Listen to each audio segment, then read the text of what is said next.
인간의 마음을 탐험한다. 문틀에 손을 다치거나 문턱에 발가락을 부딪히거나 자전거를 타다가 넘어지는 등 살면서 욕을 자주 안 하던 사람도 실수로 어딘가 부딪혀서 너무 아프면 나도 모르게 욕이 나오는 경우가 있습니다. 이렇게 갑작스럽게 아플 때 욕을 하는 이유는 무엇이고 과연 욕을 하는 것은 심리적으로 어떤 효과가 있을까요?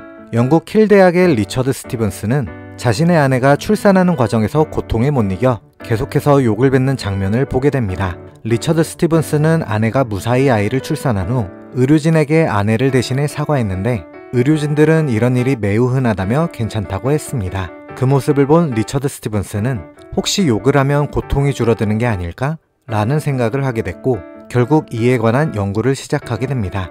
연구는 두 집단에게 아주 차가운 물에 손을 담그게 합니다.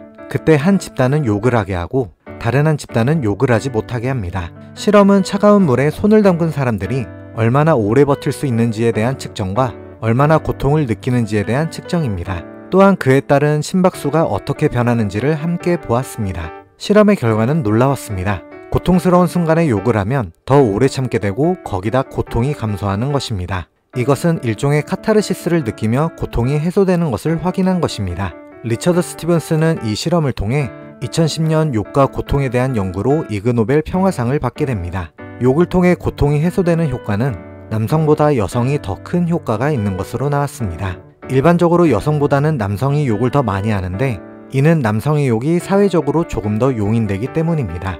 욕을 자주 하거나 특히 습관적으로 욕을 하는 사람은 고통스러운 상황에서도 욕을 해도 효과가 떨어지는 것으로 나왔습니다. 이는 평소에 욕을 많이 사용하지 않는 사람일수록 효과가 더 큰 것을 입증했고 남성보다는 여성이 평소 욕을 적게 사용하기 때문에 여성의 욕 효과가 큰 것입니다. 이는 마치 평소 진통제를 복용하지 않았던 사람이 진통제 한 알만 먹어도 효과가 뛰어난 것과 같습니다. 특히 평소 비관적인 생각을 자주 하는 사람일수록 고통을 줄여주는 욕의 효과가 떨어졌고 평소 낙관적인 생각을 자주 하는 사람일수록 고통스러울 때 욕을 하는 것이 효과적이었습니다. 또한 새로운 욕보다는 오랫동안 사회적으로 금기시된 욕일수록 효과가 크고 그와 달리 손가락 욕과 외국어 욕은 고통 감소에 큰 효과가 없는 것으로 나왔습니다. 그러니 앞으로 아플 때 하는 욕은 가능하면 오래된 우리의 것으로 하시길 권장합니다.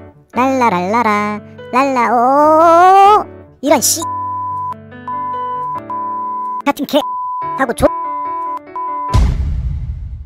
인간의 마음을 탐험한다. 지금까지 1분 심리탐험이었습니다. 감사합니다.